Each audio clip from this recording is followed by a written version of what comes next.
Hello and happy Friday to all. Welcome to another episode of Ask BrandSpeak. And this is the part two of Virtual Events Checklist 2021. I'm Erica from the account management team of BrandSpeak Asia. Of course, I want to greet everyone who's joining us here live on Facebook and YouTube. While you're here with us, if you haven't followed our social media accounts yet, you can look us up on Facebook, Instagram, LinkedIn, and YouTube. Just search for our handle, which is at BrandSpeak Asia. So you can stay updated on our posts and also rewatch our previous episodes.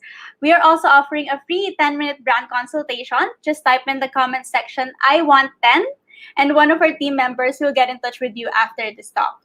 So as mentioned earlier, this is the second part of last week's session where we talked about virtual events checklist. And just to refresh you, we were able to tick 4 items on our checklist. These are number one, establish your goals and objectives. Number two and three, create a carefully laid out marketing plan and back it up with visuals that will attract people. And lastly, number four, decide on who will be involved. So before we proceed to our main talk, I'm gonna ask you, and please let us know on the comment section, on the scale from 1 to 5, 5 being the highest, how comfortable are you in managing events? So we'll be waiting for your answers. And to build that confidence more, joining me here again today is the Unit Manager and Business Development Manager of BrandSpeak Asia, Ms. Denise Villanueva.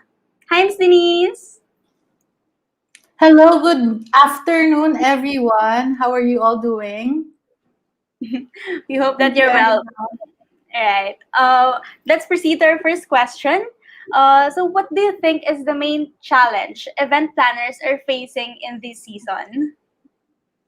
Okay, so on an average, one out of every five event planners avoid organizing virtual events simply because they do not have the infrastructure or technically the know-how that is required for the job. So a fully online or hybrid event, hybrid meaning that there are, a couple of people attending in person during the event and the rest are watching on stream.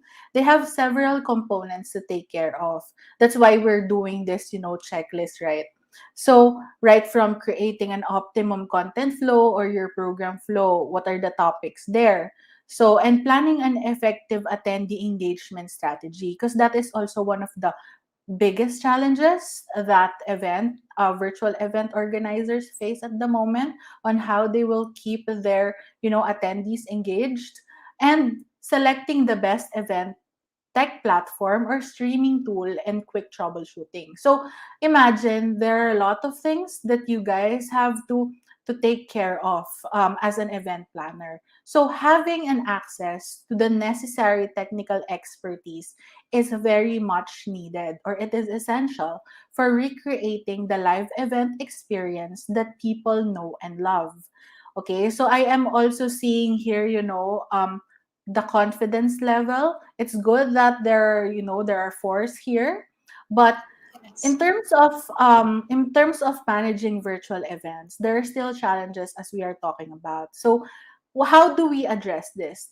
We can address this by partnering with the right service provider, choosing your best, online platform or streaming tool that you can access structured training programs that ease the learning curve and basically familiarize you guys with the virtual events best practices. Because a lot of studies, a lot of surveys have said that this is the way forward, virtual and or hybrid and virtual events.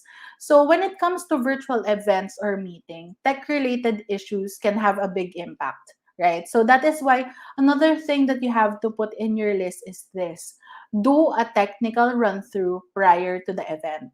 Okay, so in BrandSpeak Asia, we manage events. Lately, we have been managing virtual events. We usually do two major tech runs, and that is a pre production, which is conducted days before the program or the event day itself, and another is the on the day, which is hours before. So to avoid many disruptions as possible, test all technology in advance of the event kickoff. What is important is that you were able, even before the event, to simulate the entire experience from start to finish. Do not skip any part of the program, including conducting rehearsals with each speaker and their content. So, their content meaning their presentations. We usually do not miss out on that because that is very important in terms of, implementing a streamlined event. So rehearsals are also a good time to work out on details with individual speakers around lighting. So is their lighting good? Is their audio clear? Their camera placement, are they within the frame and their heads aren't cut off? And basically to test their internet connections on the day. So that is one of the things that you have to put there, and it is very important to face the common challenges of your event implementation. Right. Speaking of the technical aspect of running virtual events, we usually get asked by our clients, right, on how we can ensure a smooth flow of the event without internet interruptions. How do you answer that? Okay, so yeah, basically we get a lot of those questions from our clients, like if they ask us to help them with their events, they're asking us, how sure are you that the internet connection won't of the one streaming from your end won't get disrupted? So I just wanted to this is how we answer our clients. So but before that, you know the saying, right? If anything can go wrong, it will go wrong, and the worst possible moment. But many planners already build a plan B. Actually, from our end, we have plans B, C, D, or however you wanted to plan, but make sure that you are very well planned, just in case the Murphy's Law strikes. But as the world has shifted to everything online, it's just as essential planners have backup plans for their virtual events too. So that is the next item that you have to put there in your list. Have a backup plan. So for no-show speakers, due to their bandwidth, for example, we have a certain event wherein someone has to be, brought on stage, and then the connection got lost. So basically, you have to know what to do there. So you have to have a good host. You have to have the right, sequencing from your events team or your program team for that. So basically, these types of things happen despite of a perfect rehearsal, despite of having a 100% or perfect technical run. So virtual event issues are really inevitable, but nothing ever goes 100% while nothing ever goes 100% according to plan, especially when it comes to virtual events. We always suggest this in BrandSpeak Asia, that having backup plans in times of crisis is what matters. Because hear this, people usually default to their level of preparation. People usually default to their level of preparation. So imagine, the more prepared that you are, the more you will be able to respond properly and correctly when crisis or technical glitches arise. And with this in mind, we share with you our top tips for virtual event contingency planning. So we suggest using a wired internet connection, your LAN connection, because it provides a stronger, more stable connection. But if in case that fails, we also suggest for you to have one more backup connection, or your data, for you to be able to attend, or at least at the minimum communicate with your backup team. Later I will share with you more about that. So while you may never use your event plan perfectly, sometimes the process of planning is still priceless. So you have to plan ahead and early. It will help your entire production and presentation team to feel prepared. The level of confidence also is brought up higher if you are prepared. and ultimately help your virtual event be a success no matter what happens. So these are just some of the sub tips that I will share with you in terms of having a backup plan. Number one, create a contingency team. Who are included in your contingency team? Basically, these are the people who are also mimicking or mirroring the same roles that your front team are doing. So for example, you have one person assigned for streaming or a group of people assigned from streaming. Make sure that your contingency team is also able and capable to do or to double up once the frontliners, fail. So creating a specific team responsible for these as well as the implementation will really, help.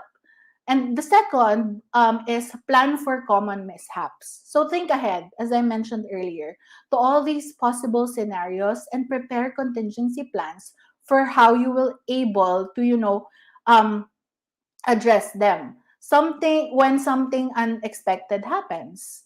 Another is, of course, speaking of backup, is that you have to ask for content backups.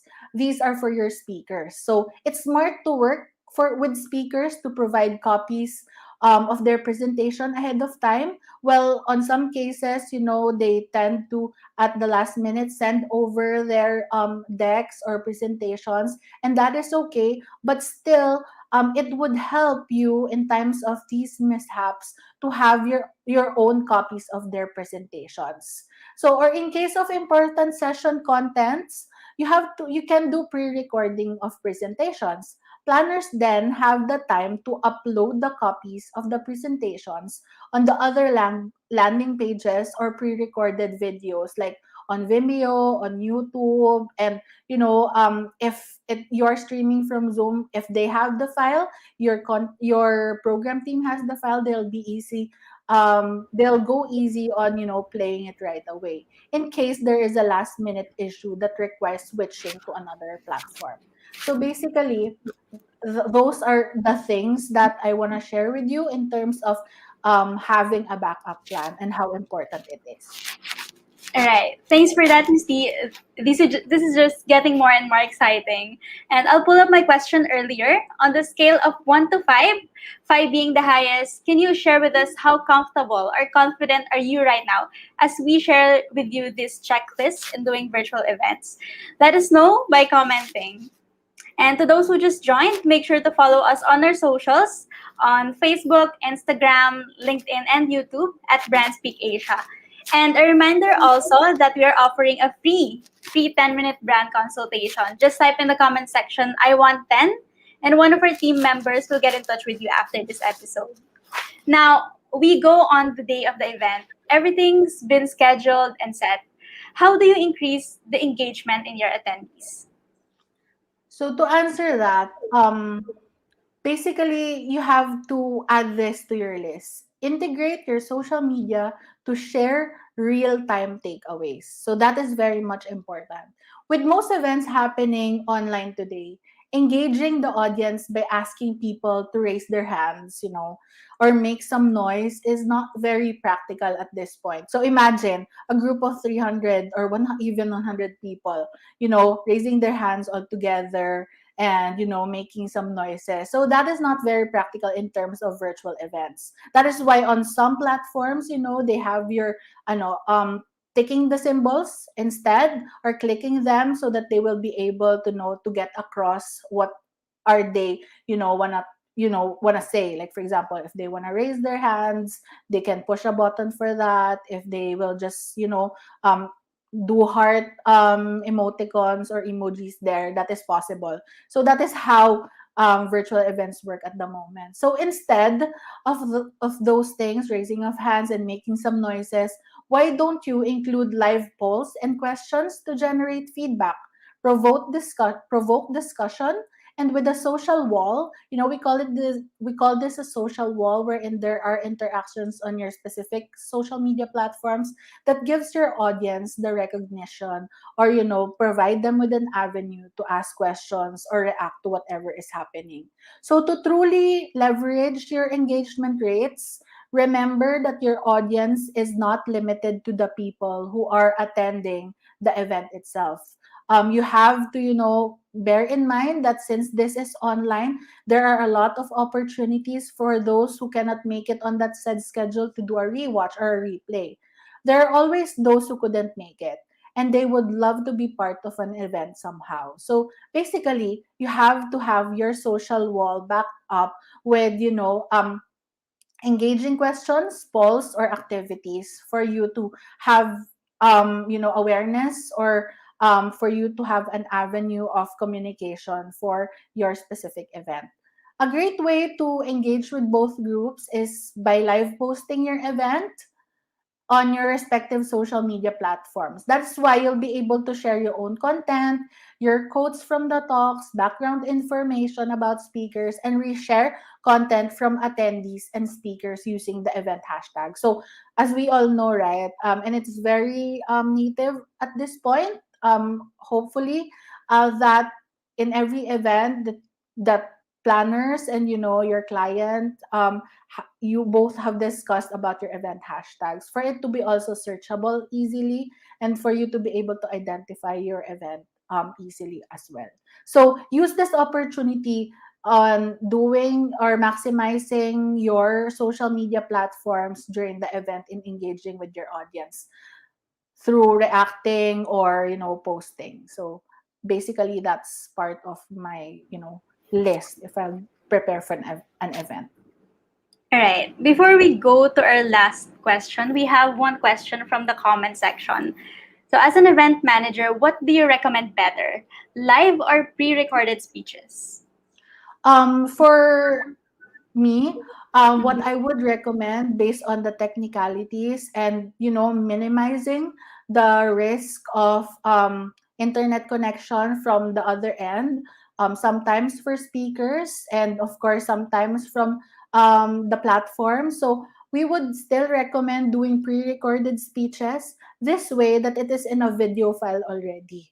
And in terms of that, so you might ask, okay, what about the engagement on that matter? If that doesn't require much engagement, like for example for corporate talks or messages, then basically it is better to have pre-recorded speeches so that your events team will be able to just play it and create multiple copies. If ever that file on that same day won't work, then you have to have a backup.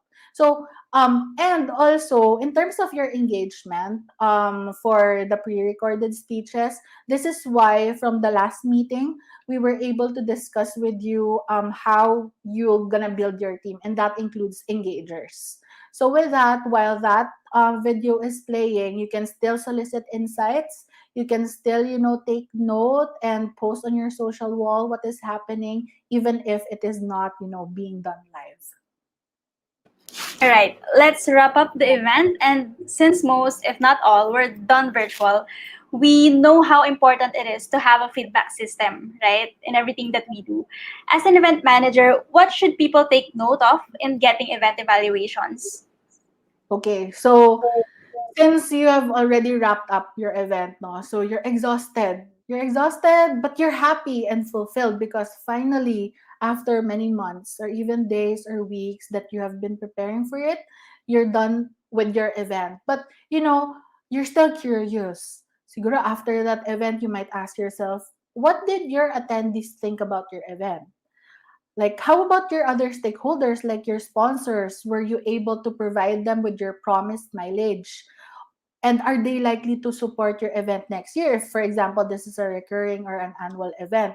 So, surveys are the most effective way to solicit authentic and usable feedback. So take note, usable feedback while your event is still fresh in your attendees' minds. So basically, you have to send out your post-event surveys or your feedback, tool, whatever or wherever that may be, to, just right after the event so that everything is still fresh in the memory of your attendees. So before we dive into actual questions, use these tips to incentivize and smooth the path for potential survey takers. So these are some of the questions that you can include in your forms.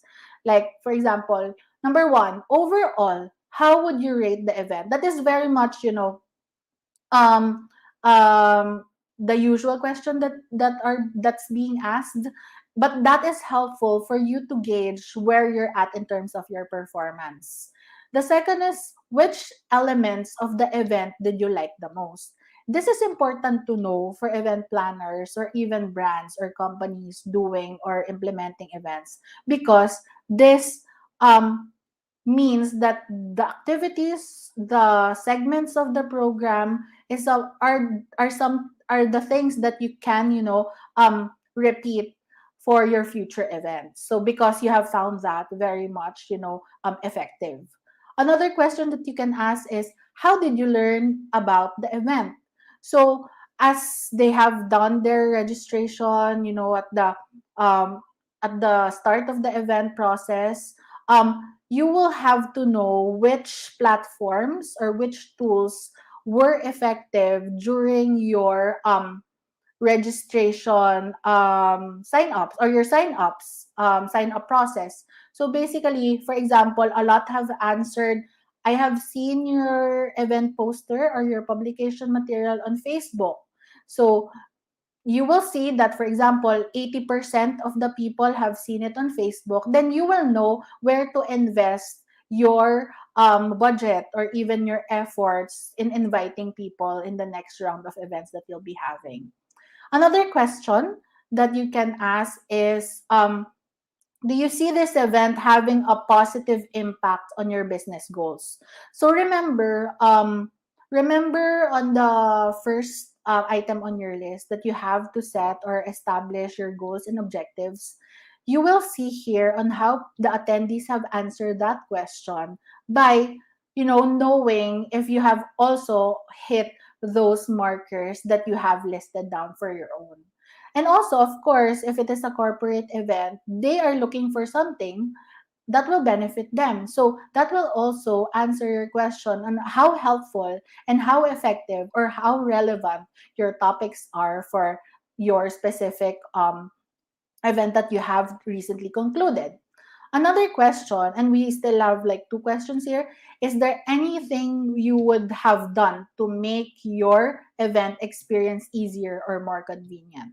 Of course, as mentioned earlier, there is no perfect event, but a carefully planned and well prepared event team will more likely increase the rate of success in terms of your event management process. So you have to ask those people, what else can we improve on?